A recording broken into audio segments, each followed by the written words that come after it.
Hola, bienvenido al video. En el presente video vamos a abordar un método iterativo para la solución de un sistema de ecuaciones lineales. El método a abordar es el método de Gauss-Seidel. Inicialmente vamos a abordar la teoría en conjunto, el método de Jacobi y el método de Gauss-Seidel, puesto que ambos comparten características similares. Y después vamos a hacer una aplicación del método utilizando Excel. Empecemos. El problema que deseamos solucionar es encontrar un vector de valores que satisface un sistema de ecuaciones. Tenemos n variables desconocidas, x1, x2 hasta xn, y tenemos n ecuaciones lineales. Ahí podemos ver este sistema de ecuaciones representado algebraicamente y a mano derecha de forma matricial, que también puede escribirse como A, que sería mi matriz de coeficientes, X, que es el vector de variables desconocidas, y B, que son los coeficientes independientes. Para este video vamos a hacer una breve ilustración de la noción de estos métodos mediante un sistema de ecuaciones de 4×4. Entonces tenemos nuestro sistema de ecuaciones AX igual a B. Tenemos una matriz de coeficientes A, 4×4 debe ser de estas dimensiones. Tenemos 4 variables desconocidas. Y ahí está expresado algebraicamente. Lo que vamos a hacer es despejar una variable de cada ecuación. Entonces, para la primera ecuación despejaríamos x1, para la segunda ecuación despejaríamos x2 y así sucesivamente hasta la última ecuación donde despejaríamos x4. Estas ecuaciones que están acá representan la idea básica de ambos métodos, del método de Jacobi y el método de Gauss-Seidel. La noción también es similar, equivalente a el denominado método de punto fijo o de sustituciones sucesivas. Lo que vamos a hacer es lo siguiente. Partimos de unos valores iniciales, de unos valores semillas que damos a nuestro vector, a nuestras variables x1, x2, x3, x4, unos estimativos iniciales. Esos valores los sustituimos al lado derecho de estas expresiones. Al sustituir esos valores, podemos encontrar valores nuevos de estas mismas variables que habíamos supuestos. Estos nuevos valores que encontramos, nuevamente los sustituimos al lado derecho de esta expresión, pudiendo hallar así unos nuevos valores para cada variable, y así sucesivamente hasta cumplir cierto criterio. Lo que diferencia al método de Jacobi y al método de Gauss-Seidel, teniendo ambos las mismas expresiones, estas que están a mano izquierda, ambos parten de esa misma idea, pero lo que los diferencia es que en el método de Jacobi siempre se toman los estimativos o los valores de las variables de la iteración inmediatamente anterior. Entonces obsérvese que en estas expresiones a mano derecha para cada valor de x siempre está el superíndice k-1 que indica que son los valores de esa variable para la iteración anterior y hallaríamos los valores de la iteración k.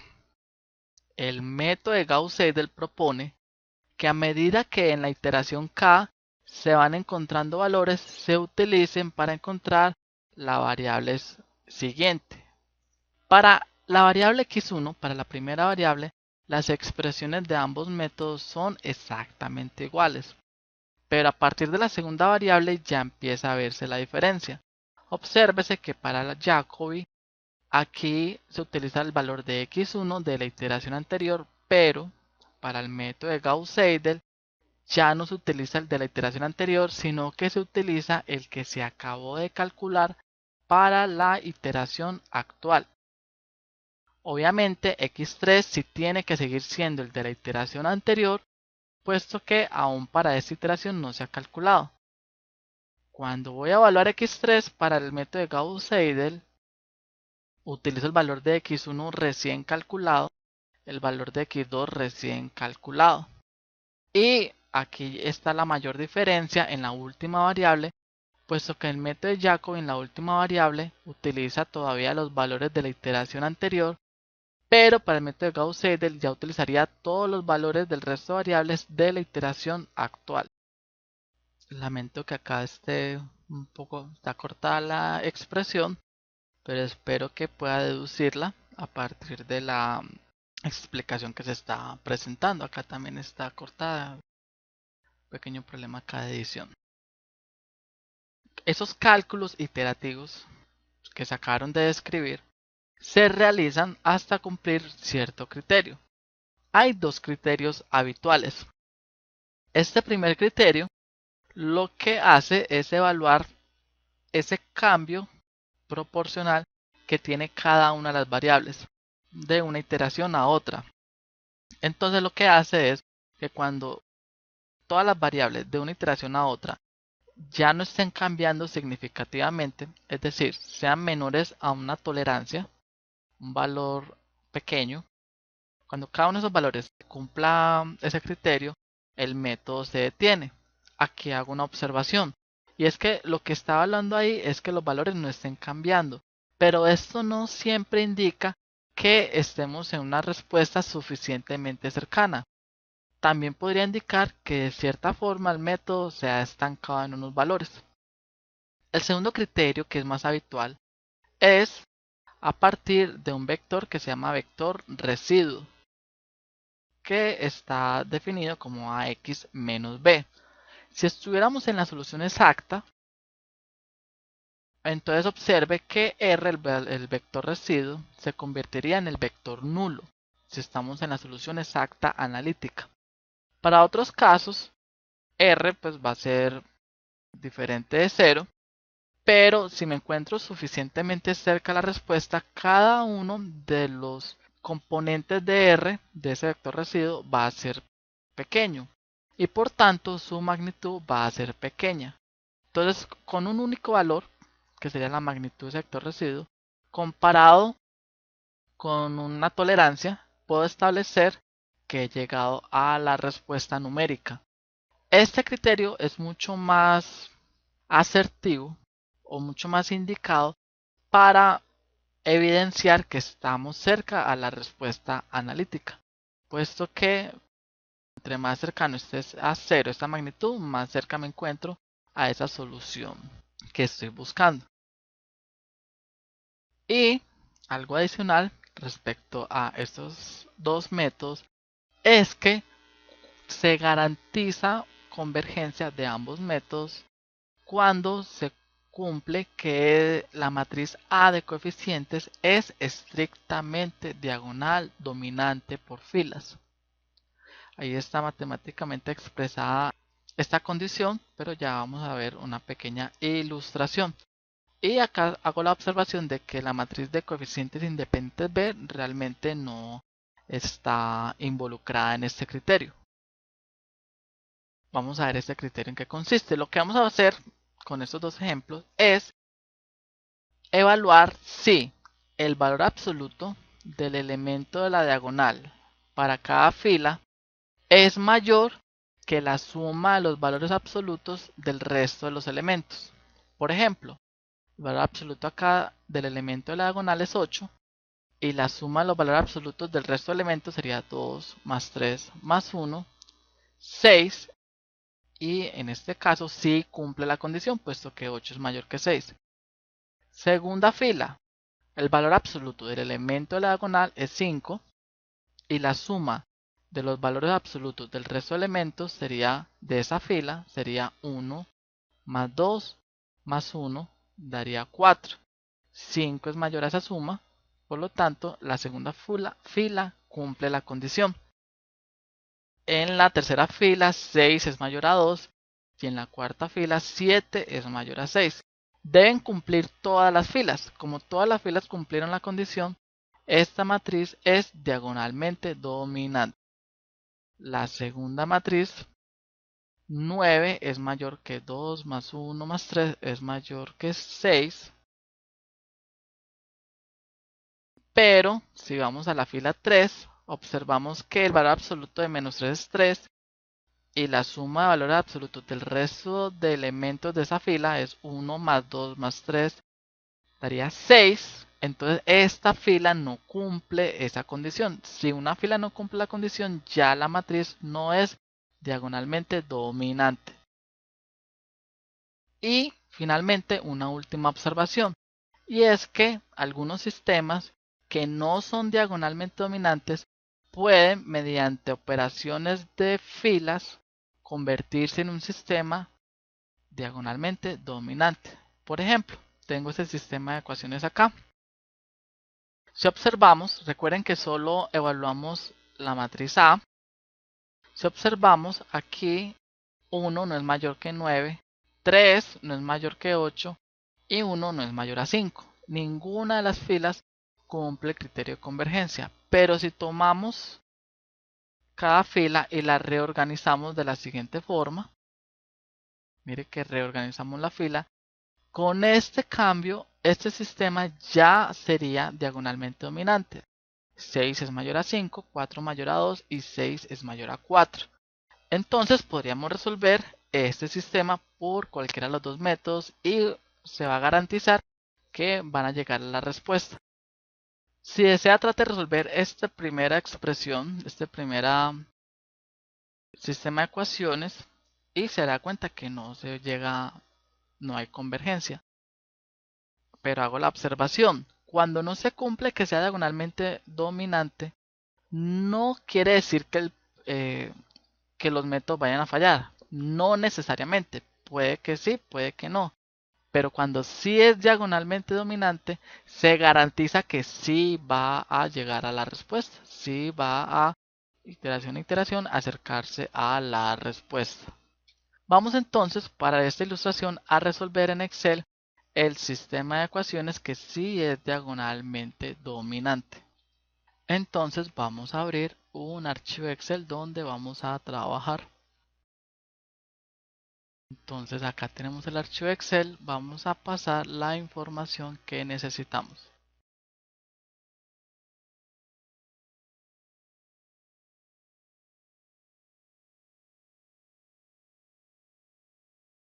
Entonces nuestra matriz A,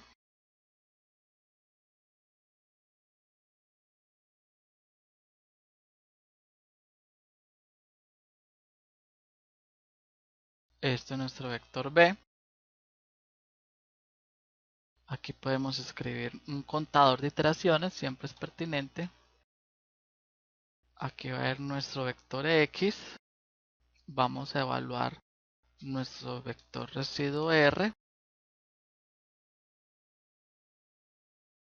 Y podemos ingresar un criterio de convergencia, epsilon sub R, de 1 por 10 a la menos 5.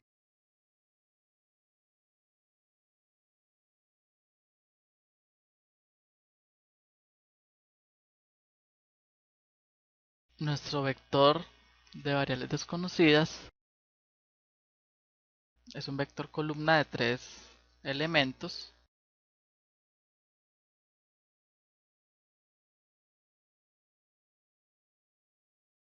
Yo acostumbro a combinar los contadores, pero únicamente esta celda. No combino nada más ni recomiendo que combinen ninguna otra celda. Necesitamos la magnitud de R. Y acá vamos a ingresar una celda de convergencia donde vamos a evaluar si la magnitud del vector R es menor o igual a el valor de epsilon.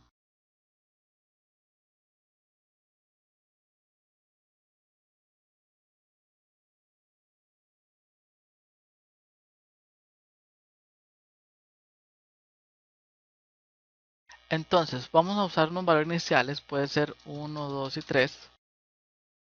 Estos son los valores iniciales. Ponerle amarillo indicando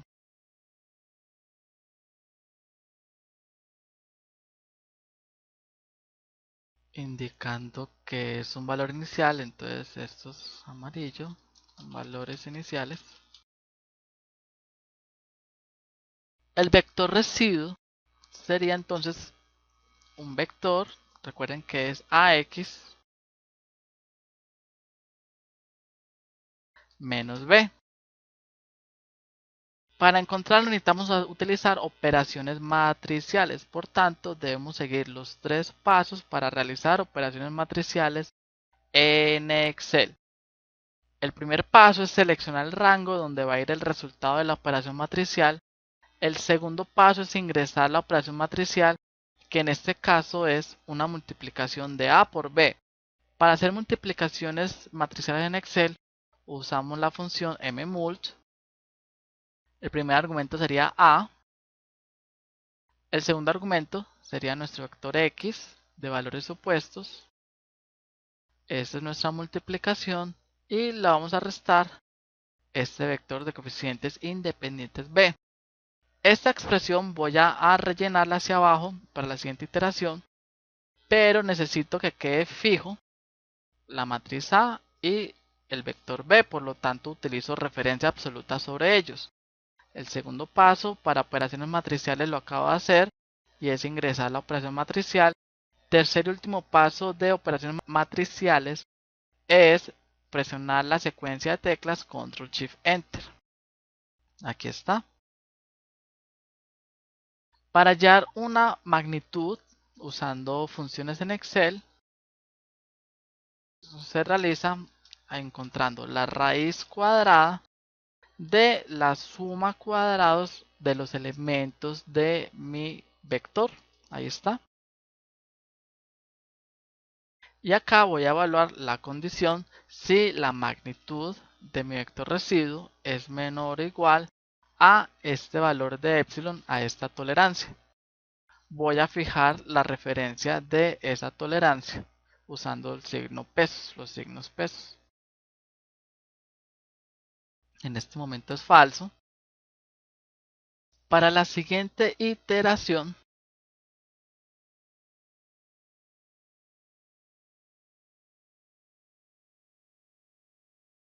el valor de mi contador va a ser el valor anterior más 1. Y para encontrar el valor de x1 utilizo esas expresiones para el método que estamos implementando.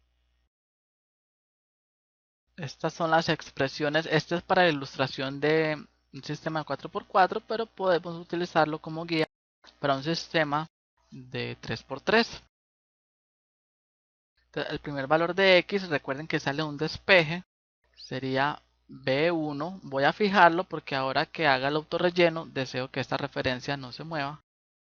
Menos A12. También fijo todos los coeficientes de la parte superior por el valor de x2 de la iteración anterior más el coeficiente A13 fijo por el valor de x de la iteración anterior de x3 dividido el coeficiente A11, también utilizando referencia absoluta sobre él.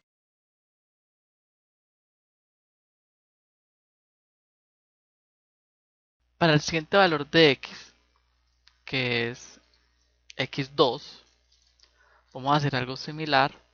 Sería B2 menos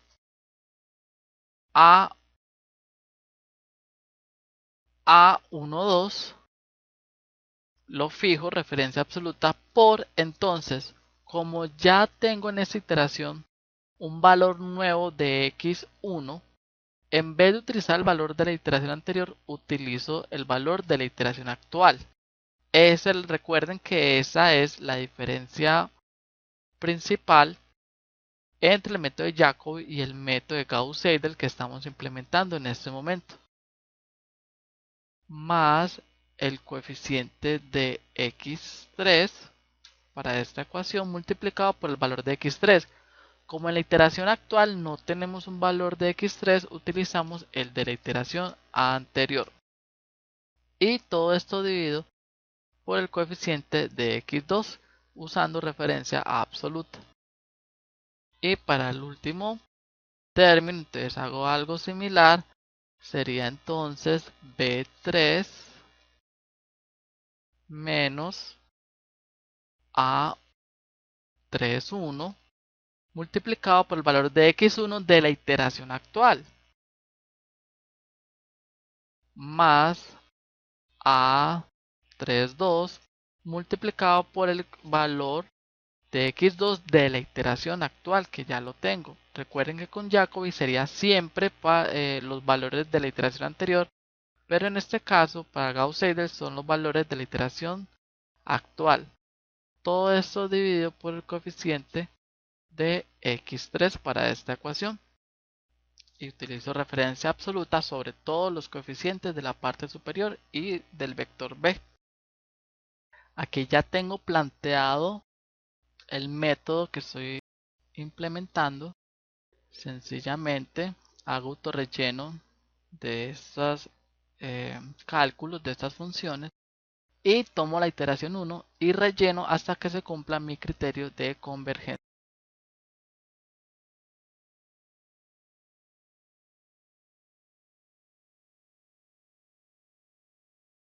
Que en este caso sería en la iteración 33.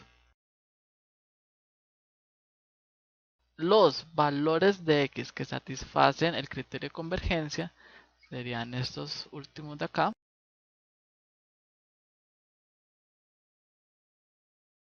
Y esa sería nuestra solución numérica. Entonces en el presente video vimos la noción del método de Jacobi-Gauss-Seidel y resolvimos un sistema de ecuaciones lineales mediante el método de Gauss-Seidel. Espero que este video le haya sido de ayuda. Hasta la próxima.